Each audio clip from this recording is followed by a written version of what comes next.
2 hours later, I'm leading this meeting. A colleague of mine hands me my phone and says it's been ringing over and over again from the same person. My dad had since remarried, and it was his wife. And she called me to tell me my dad was dead. I was at work doing all of my colleagues were there. Every single person I worked with, everyone that I respected and reported to, they all saw me at the very worst moment of my entire life. Welcome to A Place of Yes, a podcast about how I moved through my darkest hour. And for me, that was in channeling my grief into good.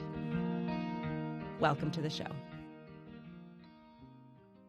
Today's guest is Rebecca Feinglos, a certified grief support specialist, startup founder, podcast host, and former state and local policy advisor. But in the way that so happens on this show, I found her on Instagram. I just felt like our vibe would connect. Our energy would be matched, and I just got really excited. When I was getting ready to have Rebecca on the show, I read some of her articles. She's been featured in the LA Times, in Fortune magazine, HuffPost, Elle, and in one of those articles, everything she said was not only the way I think about grief, but the way that we talk about it on this show. So before I do my official welcome, I'm going to read this quote, and for my faithful listeners and my friends and family, they are going to think that I said it. It's simple, but it is entirely true. We don't need to tell them to look on the bright side or fix their grief. Grief doesn't have an answer. Sometimes it just fucking sucks. And on that note, welcome to the show, Rebecca. Yes. God, Heather, it is such a pleasure. And I feel like the vibes are already vibing. They are vibing. I think we are two peas in a pod. So I'm all about it. Yeah, grief does fucking suck. It sucks. Also gets to bring us together with some cool ass people. And that is, I think, the biggest thing from the show that I have learned. Like, I've always sort of felt this, right? Like, grief is hard, it's dark, it's sad, it's miserable, it just sucks. You would be so much happier without it. But when you lean into it and let it be, I have met some of the greatest people, and facing our grief, which I think is kind of what you're all about, right? Like, why do we try to bury it or pretend it doesn't exist or pretend everything's fine when it's not? And it leads me to the part that I cannot wait to hear you talk about. So as part of your introduction, can you share with my audience what your year-long grief sabbatical, like how you did it? Because I think it's brilliant. Oh my gosh. Okay. So let's rewind a little bit. I know. I jumped right in. Yeah. No, I love, but in order to set a little context, a caveat is I don't recommend that the average person just quit their job and walk away from their life for a year because, I don't know, you want to explore your deepest, darkest thoughts. That is not a sustainable message to deliver to the world. That is not what I recommend. For me, I was in a position by the age of 31 where both of my parents had died. My father very suddenly on day one of COVID lockdown, my mom 20 years earlier when I was a child. And then I had decided to get divorced a year after my dad died, which was a good choice, but also, of course, comes with its own pain. I found myself really struggling in this job I had hustled so hard for. I was working in state government. I was leading all of this work that I had climbed it's not really a corporate ladder in government, but all of the seniority the steps, ladders, yep. I had earned it. And I felt awful by the end of 2021 and was like, man, something pretty drastic needs to change in my life. And I need to explore these really heavy feelings that I have been trying so hard to just outrun my entire life. And so I decided to leave my job and spend a year exploring this idea of grief. And I called that year Grieve Leave, which I was surprised no one else had taken that domain name or trademarked or it just felt so right. And I'm very, very grateful that I was in a position to be able to do so. And I spent that year doing all kinds of things, from travel to writing to throwing a divorce party to volunteering at grief summer camps for children who have lost parents, to taking a music songwriting class, which that footage has never surfaced on the internet because it was so embarrassing, but it was like really valuable for me. Sometimes you just got to do stuff. I just wanted to explore all of these different ways of like, what is grief and what is grieving and what am I actually supposed to do to face these feelings? And I blogged about it. It turns out that, everyone worldwide is asking these very same questions. That blog took off in ways I never ever could have imagined. And that became the basis for founding my own company. So Grieve Leave was born. And these days I help people all over the world think about grief and loss. And it is, again, such a privilege to be able to do it. It's so funny, I guess, how we end up in these places, right, that are so perfect for us. And it's never what you imagine your life will be. And we can talk about that a little bit too, because I think under that umbrella, part of what I love about your work too is there's grief with loss, right? Like with death. And that is the grief that most people think of when they think of grief. And they kind of think of, oh, there's 6 stages of grief. And where are you? Are you angry now? And, they kind of think there is this timeline and this evolution. When those of us in it, and which, by the way, is almost everybody at one point or another, but there's also that grief that is not about death. And you kind of referenced it with your divorce, right? Like it can 110% be the right thing, but there's still that idea. And on the show, I talk to a lot of guests who, maybe they haven't lost their child, but their child has significant health issues. Or they, there's all these other things. So there's that idea of grieving the life that you thought you were going to have. And those are real feelings too. Like those are really valid feelings, right? And I think that we've never, or I used to not have language for that. It's revolutionary, right? That we are actually like surfacing and naming all of this heaviness that has been sitting under the surface for so long, but was always there. We just didn't have names for it. Yeah. And like you said, like you're talking to people all over the world. Like when we try to do this ourselves, right? Like when we're just in our own heads, you feel crazy. But then all of a sudden you talk to someone and they're like, oh my God, I thought that too. We all have these dark places, these thoughts, these feelings. But if you don't talk about them, and if people aren't there to hear you or make you like, maybe we're either all crazy or we're not crazy or somewhere in the middle, but we're all experiencing it. I lean into the crazy. We're all grieving. It's that we're not crazy for grieving. Right? Yes. Like we're just not. And I feel like our society wants to establish this narrative that you were referencing this earlier. Yeah. There are X number of stages of grief. I will process them linearly. I will successfully overcome my grief, tie it up in a neat bow and move on. Check, I'm done. And that is just not the way that grief works at all. When we wrestle with that, when we face that, as any griever globally knows, when you are not done with your grief, when you have not tied it into a bow, you feel crazy because the narrative does not match your actual experience as a griever. But you're not crazy. Yeah. It's just that the way we conceptualize how we are supposed to move on from grief and loss is just complete bullshit, especially in America. And we can do so much better, but that comes from being a little more honest about what our experiences are actually like grieving and naming non-death related losses as grief too, because it all comes with this heaviness and complexity of thoughts and feelings. And let's just call it what it is. It's grief, and that will help us carry it better. I remember when I sort of had that shift because, so my son died 15 years ago. I was so alone in it. I mean, not alone in the sense that like my husband was in it too, but it was not, I talk every day now about grief. I'm talking to people, I'm writing about things, I'm doing it. Like I'm finally in it. And if I had been in it 15 years ago, I just can only imagine how much, I don't even know how to say it, but like just healthier I would have felt. Like some of the darkness and like the stages would have been very different. But I was very much like, my son died, I was younger, and it was just kind of like, Heather, you do this. And it's just, I think that's how we, especially in this country, we give people, you can be sad now. This is how you deal with your sadness. And then we don't want to talk about it ever again.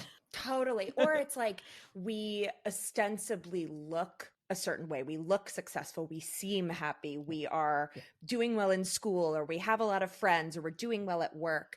Therefore, people view us as not grieving anymore, right? That we have like you can't be on. both. Yeah. You can't be both. And I think that narrative is so dangerous. It is one I certainly bought into as a child.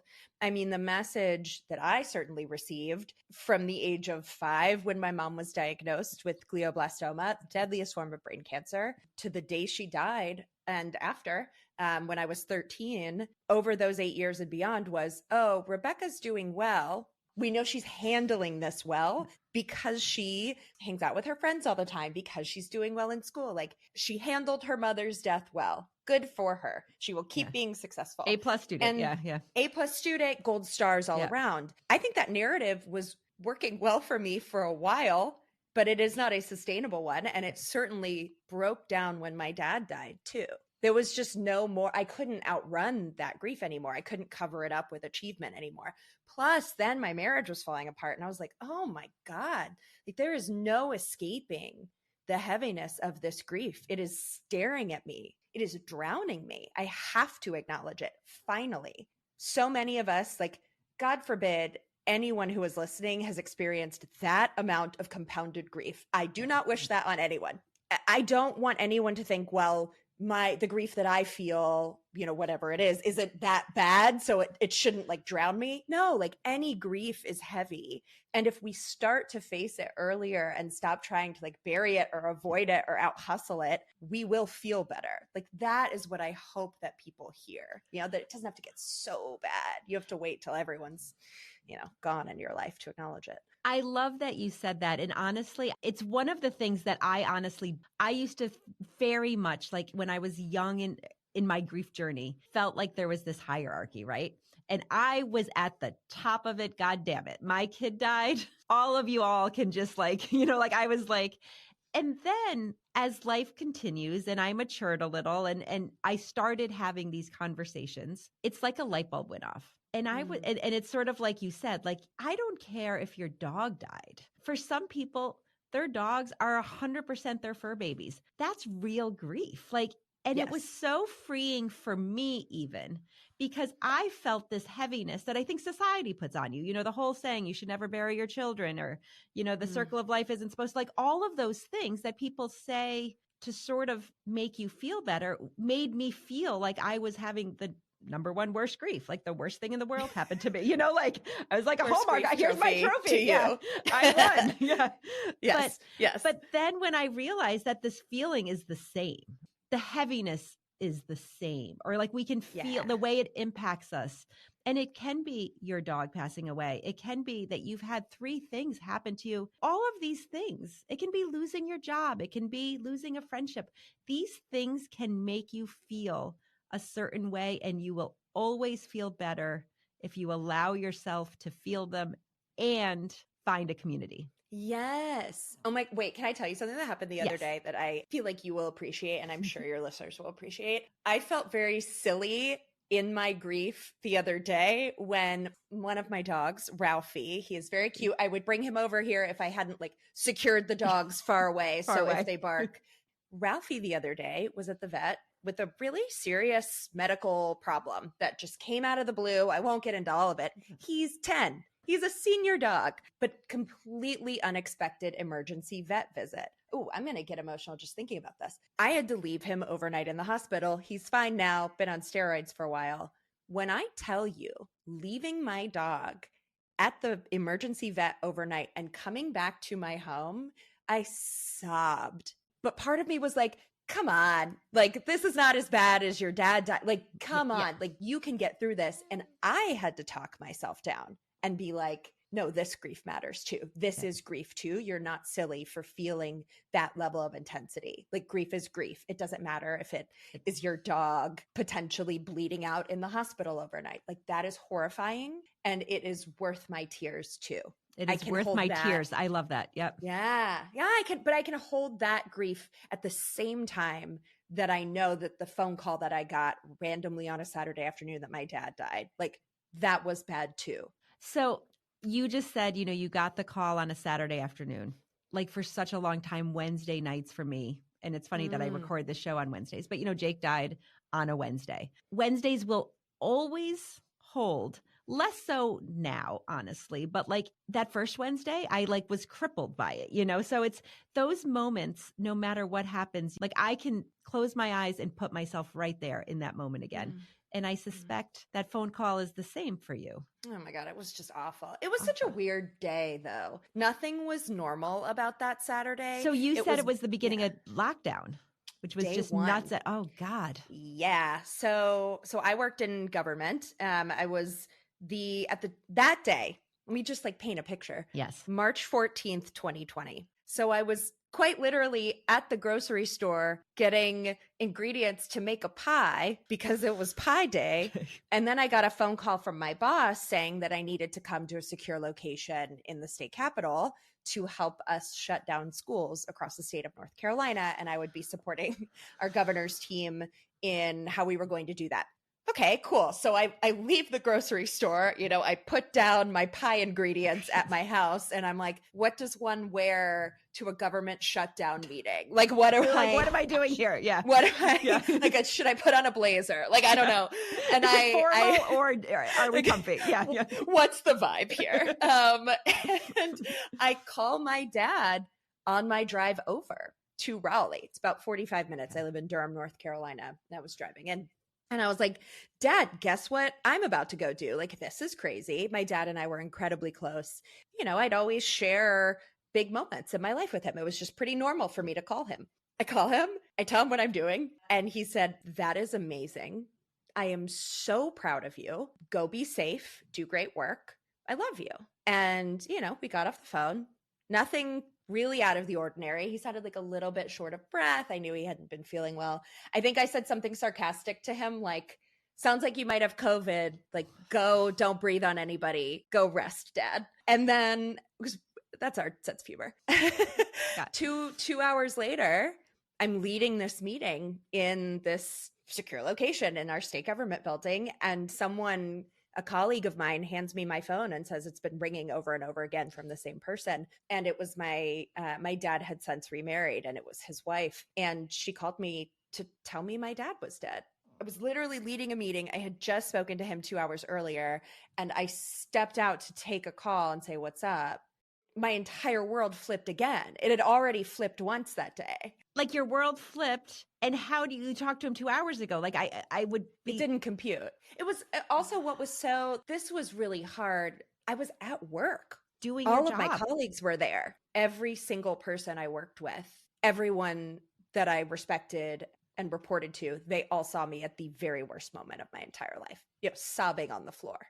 That was very strange to wrestle with over the next few months when I got back to work. Nothing will ever be the same with these people. I love them, we are connected in very deep ways now, not just because of COVID response in itself is like a crazy environment to work in, but like they saw me in the absolute worst moment of my life. So it's things that were mundane and normal of like work relationships changed forever.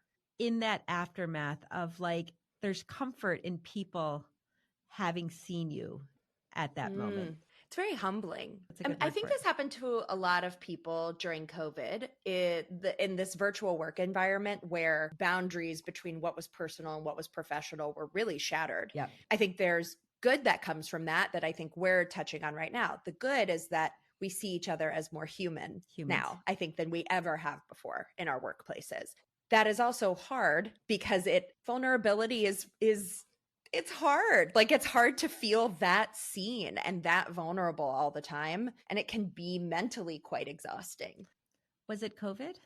Great question. He tested negative for COVID postmortem. But at the time, there were like a handful of tests in the entire state. Yes. And he was tested postmortem because he was a physician and had been rounding and seeing patients all week. So if he had had COVID, it would have been newsworthy. But he tested negative. Autopsy was performed and we determined that it was blood clots. So he had pulmonary emboli, one in each lung, that led to his sudden death. And that is why he was short of breath earlier, as some of the clots were kind of breaking up in his lungs. The theory is maybe because he had been traveling a few weeks earlier, maybe he got some clots in his legs sitting on a plane. Okay. Maybe he had COVID like a month before anyone knew about this whole COVID thing. Well, whole time, there were all those people who were sort of like, I had a friend totally my age, young, healthy, all this stuff, was in and out of the hospital like twice that like February with like lack of breathing, all of the stuff. I think sometimes it was, if you were sick in February, we didn't even know COVID was a word. We had no idea. Yeah. And I think it was just so infuriating at the time because it was so sudden and there were no answers. It was just this finality that I had never experienced before in my life of, oh, there's absolutely nothing I can do to rectify this situation. He's just gone. And the hard part of that, like that sudden loss, in my opinion too, is it's like a minute, right? Like it's like and I guess all death is that way to some degree, but like, this past December, my father-in-law passed away and my husband and I sat in the room with him and we happened to be there when he took his last breath. I found it to be this incredibly beautiful moment. And because I wrapped myself in all thoughts, death and grief and stuff, I was like, I thanked him for trusting us to be the ones that he knew it would be okay. That like that moment to me is very different to like the moment you're talking about or the moment that I had with Jake, where literally I was like, wait, I was feeding him 1 minute. And then he was like, there is a moment. No matter how much time passes, I think it's like it can bring you it brings me back to that pit in my stomach. Like my brain, it's like misfiring. It doesn't know how to compute. The word I would use is anger. Like I'm very angry that my dad died still now, like right now in this moment. And I would love to believe that I'm not. Like I would love to believe I'm at peace with, no, I'm really angry that my dad died. Yeah. It's not fair. But I think back to how different that sudden death was to my mom's death, for example, which was over the course of 8 years of very slowly, experiencing the impacts of brain cancer treatment. That's a really different experience. I was also a kid. So even though it was a long process and I think the adults around me knew how the story was going to end with my mom, I don't think I fully understood that she was going to die. I think there is beauty in grief. There is beauty in all of this too. Like I love thinking about my dad. I love thinking about my Nana. I love thinking about my mom. It's different though. I think I'm jealous of people who have really beautiful memories of their mothers in particular, because I didn't get to know her because I was so young when she got sick. The way that I think about her doesn't bring me the same kind of joy as like thinking about my relationship with my dad does. It's just all different. Does that ever make you feel guilty? Like that's kind of a loaded, heavy question, but I say that sometimes where like there are certain people that I miss so wholeheartedly because I knew them so well. And it's like my entire being. But then there's other people who I just wasn't as connected to or whatever. So that's almost like I have a ranking of who I grieve more. What you're saying is so real. And like, it's getting me a little teary-eyed because we're post Mother's Day, which is, I think, my least favorite day of the year. And you kind of hinted at this. But it's like I can imagine my dad sitting right here. I know what he would say to me. I could have an imaginary conversation in like a not weird way, but I guess it is kind of weird. But like I knew him so well. We were so close. I can imagine his mannerisms. I can't do that same thing with my mom at all. And I don't know if it's guilt or just like that sadness. Me. Yeah, it's just sad. Yeah. I wish that I had those memories. It is deeply unfair that I don't. The moments where I do feel guilt is I will find myself talking about my dad and my grief for him more often. Yes. Or I'll be writing, a blog post or talking, in an interview or talking in some kind of space or even talking with friends saying, gosh, I wish my dad were here. And I catch myself being like, I guess I should say, I also wish my mom were here. And then I feel guilty. It's so normal to me, her not being here. It is still abnormal to not have my dad here. Well, and it's also, I think, once you become an adult, right? Like, because your life changes less. Like when we're kids, between 5 and 13, you were all different kind. Like, you know what I mean? Like your world is so different in those 8 years. Whereas from 30 to 38 or whatever, you know what I mean? Like once you reach a certain point, the changes aren't as vast. I think that's so well said. And with my mom, I wonder if this resonates for you, or I imagine it's something you think about, like your relationship with your mother changes over time. I have heard, imagine. And, like very much so. Yes. The way your mother mothers you is different as a little tiny kid versus like when I was getting married. Frankly, I wonder if I even would have gotten married if I had a mother who was monitoring maybe a little more closely what was going on there. Love my dad, but it's okay. You can get away with things with your father in a way that you don't with a mother. I think my mother could have seen through some of my bullshit, I imagine. But she would have parented me. She would have mothered me differently. And I feel like the older I've gotten, the more I've realized as a young woman now, and a woman that is contemplating whether I want to be a mother or not, damn, I wish I could talk to her about that.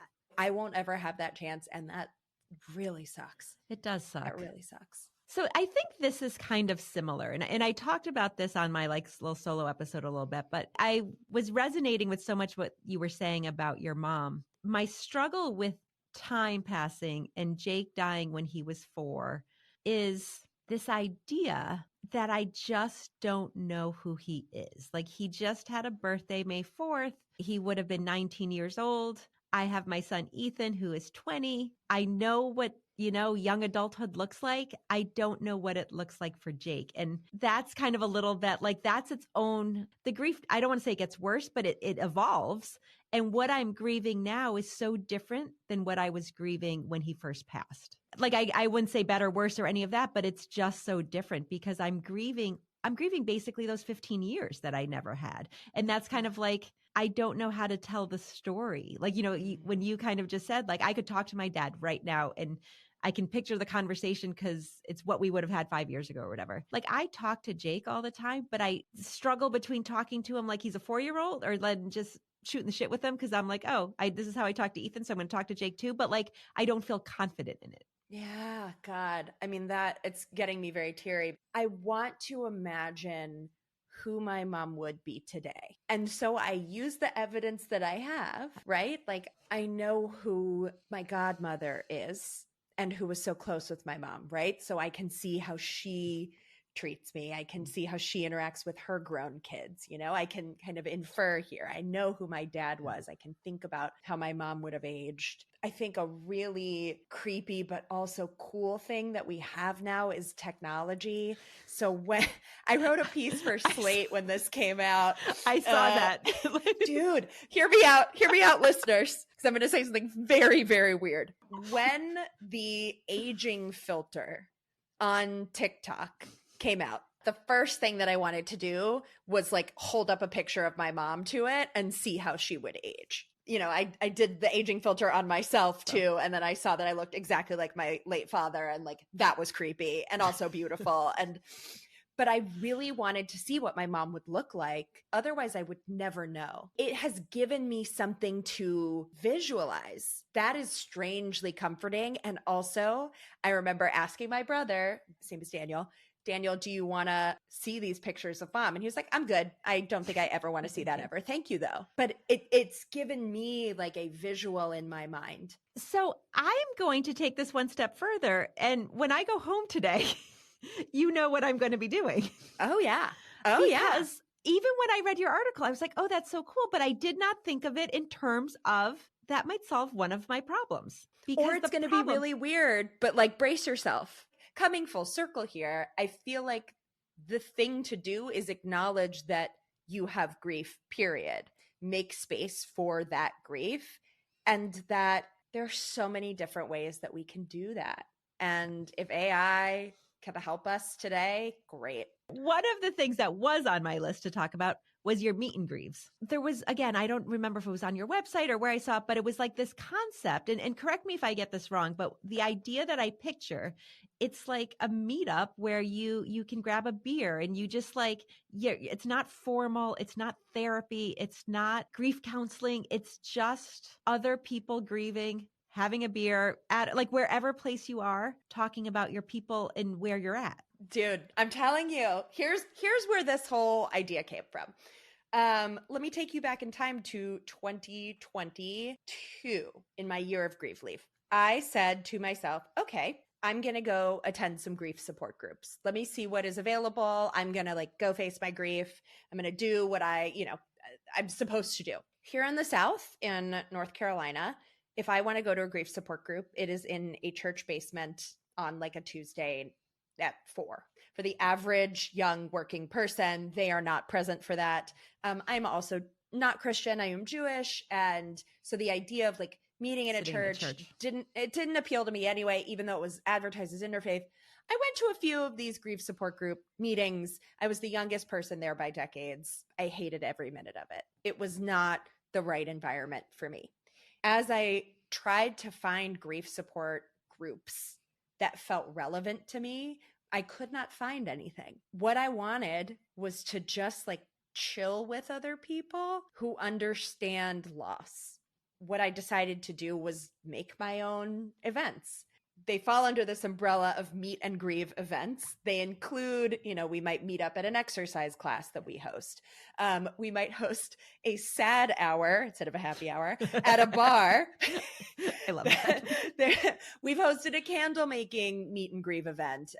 We're hosting an event at a brewery this weekend, in Asheville, North Carolina. It is this idea that like grief doesn't have to be something that is clinically supported and intervened in all the time. Yeah. It can just be part of, your experience. And that the only thing that helps make grief a little easier to carry is talking about it and connecting with other people who get it. I love that we've created spaces where people can just show up. And what I love is people will say things like, Heather, they'll literally come up to someone and be like, so like, who were you grieving? Like, what brought you here? Tell me. And then who's your dead person? Yeah. Who's your person? What's going on? And they immediately connect. Like the conversations are just real and funny and authentic. Poignant. Like it's where everyone is. So I love that so much. And similar to your experience, when Jake first died, we were like, okay, Ethan is 5. He called 911 when his brother, we have to figure something out. And they sent us to, and I think for some people, maybe it's a great program, and it was for families in loss or whatever. I will tell you, we did a 6-week program. We went, I don't know when it was, Tuesdays at 6 or whatever. The 3 of us left there so upset. Everything, it was the opposite. And I remember being like, okay, this is not going to work for me. Cause if I'm going to something that is supposed to help and I am leaving basically, and this sounds horrible and I don't necessarily mean it as horrible it sounds, but it was just the rabbit hole, right? It was the rabbit hole on rewind. It was everybody going down the darkest path of sadness. I don't get out of bed. I don't do this. And then it was like one-upping. Well, this is the only time I get out of bed all week. And I was like, this is not helping anybody because we are creating a visual here. And I got very nervous about Ethan seeing it because I was like, we're almost like normalizing extreme depression as grief. Like we're equating the two as opposed of saying, let's talk about it. And if you come up with a great memory that you're sharing of your person and it makes you laugh, it's okay. You can grieve and you can laugh. Yeah. It was just so icky. So frustrating. Yeah. I hear it's so interesting because I feel like a lot of the grief support that is out there in the world, and I'm not going to knock it. I think a lot of people want that kind of space to hold you in your sadness, to hold you in your darkest moments, to give you a space where you can cry. Yeah. Maybe you feel like you can't cry anywhere else. Great. I want those spaces to continue. That is so great. Yeah. That is yay, those spaces.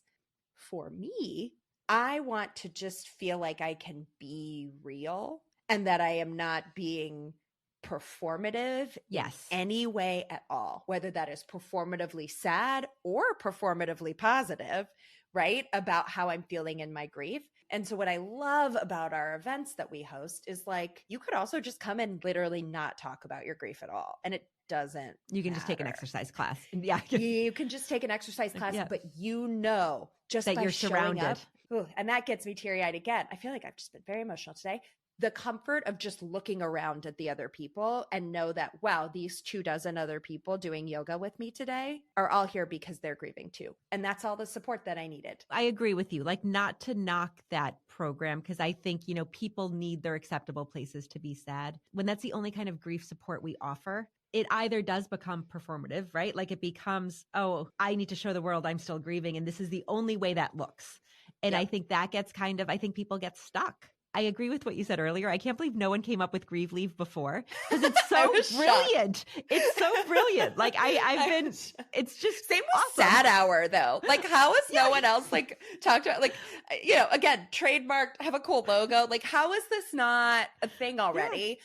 We've touched on this to some degree, but like there is this expectation when you are grieving that things look a certain way. And one of the things that I talk about the most, like, and actually there was a friend of mine who lost her daughter a year and a half ago or so.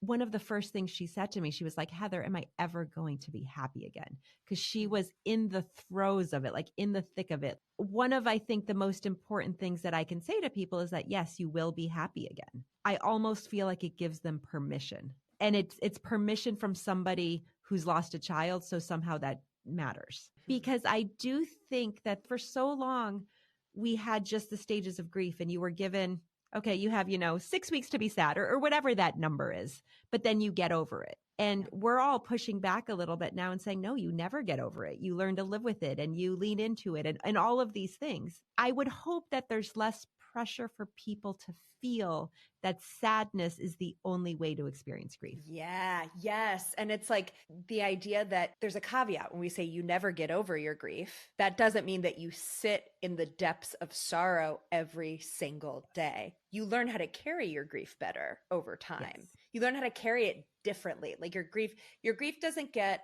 worse or better per se over time. It just gets different. We view grief too often as this binary, you're either grieving or you're not. You're either sad or you're happy. And I think that is a limiting way to view the dynamic reality of what grief is. It is holding all of these different feelings at the exact same time. And that doesn't devalue your grief because you're not sobbing in a corner about it. However you feel in your grief is valid. However you feel in your grief is enough. You can't like feel more. It's not a grief competition, but like it is. I feel it's so valid though, because I feel like that is a little bit what society puts out. Like grief looks like this, and this is how you show you're sad. you know, like which is why we have, I think, such an important opportunity with the platforms that we have to better represent what grief actually looks like and sounds like and feels like, and give a more dynamic range of what it can be. Well, thank you, Rebecca. I have so enjoyed having you on the show. Oh my God, what a dream. This was so perfect. Much fun. It was so much fun. I was so excited for this conversation, and it did not disappoint. Like, I have a new best friend, I feel like. Oh my God, I was obviously. Grief best friends. I was like, yeah, grief besties. We have to go have some beers, like all the things. I can't wait. Post the sad hours, all the things. I love it. Let's go. I'm totally pumped. Thank you. I really appreciate you, Heather. And thank you so, so much for all that you do and the conversations that you curate on your podcast. Like, you get to have these types of conversations because of the person that you are and the work that you do in creating this environment. So thank you. Thank you for being a part of it. I appreciate it. Thank you for listening to A Place of Yes. Please follow us wherever you listen to your podcasts. If you really like this episode, please share it with a friend. It would make a world of difference if we could just reach more people and share the work that we do and the stories we want to tell. Thank you so much for watching.